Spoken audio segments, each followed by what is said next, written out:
बिस्मिल्लाहिर्रहमानिर्रहीम। डायलिसिस के अंदर पेशेंट्स को सांस के मसाइल भी कई दफ़ा पैदा होते हैं। सांस मुश्किल से आना शुरू हो सकता है, ऐसा लगता है कि सांस ज़्यादा गहरा नहीं है, सुपरफिशियल सा सांस महसूस होता है और इसको अंग्रेज़ी में तो शॉर्टनेस ऑफ ब्रेथ कहते हैं। हम अमूमी तौर पे कहते हैं कि सांस खुल के नहीं आ रहा और जकड़ा जकड़ा सांस लग रहा। लेटने से सांस के मसाइल ज़्यादा हो सकते हैं और कुछ लोगों को चलने से भी सांस के मसाइल ज़्यादा हो सकते हैं। ये दोनों मुख्तलिफ चीज़ें हैं। अगर किसी इंसान को डायलिसिस करवाते हुए ये प्रॉब्लम आ रहा है कि उसके जिस्म से जितना पानी रिमूव होना चाहिए वो नहीं रिमूव हो पाता, तो वो फेफड़े के गिर्द झिल्ली में या फेफड़े की ज़ाती तौर पे अंदर थोड़ा सा इकट्ठा हो जाता है।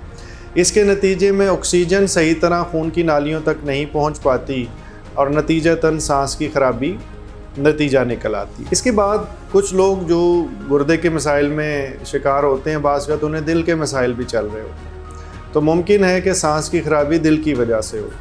लेकिन इस केस के अंदर अमूमी तौर पे लेटते हुए सांस की खराबी भी ज़्यादा होती है, बल्कि चलने और लेटने दोनों पे ज़्यादा होती है। ये ज़रूरी नहीं है कि जो गुर्दे की वजह से सांस की खराबी हो उसमें लेटने पे आपका सांस ख़राब ना हो, उसमें भी सांस ख़राब होता है, लेकिन दिल के मर्ज़ के अंदर वो ज़रूर ख़राब होता है। अगर आप ज़हनी और जिस्मानी सेहत के बारे में इल्म, नए तरीका इलाज और नई से नई तहकीक के बारे में जानना चाहते हैं तो इस चैनल को सब्सक्राइब करें, बेल आइकन को क्लिक कर दीजिए।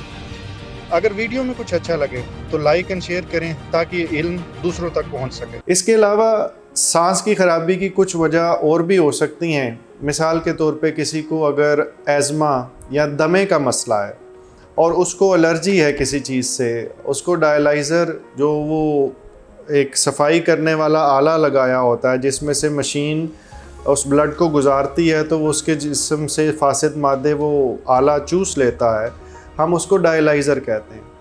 वो डायलाइज़र अगर जो सा है उसकी मेम्ब्रेन जिस्म को पसंद ना आए तो उससे जिस्म में एलर्जी की कैफियत पैदा होती है। उस एलर्जी की कैफियत को फेफड़े जो से हैं वो सांस की खराबी से ज़ाहिर करते हैं और इसमें दमे की सी कैफियत भी बन जाती है, सांस में से सीटियों की सी आवाज़ आना शुरू हो जाती है। तो अगर फ़र्ज़ करें आपको सांस की खराबी है तो एक दफ़ा अपना ड्राई वेट यानी खुश्क वज़न जो सा है उसके बारे में अपने मौलिद से डिस्कस करें।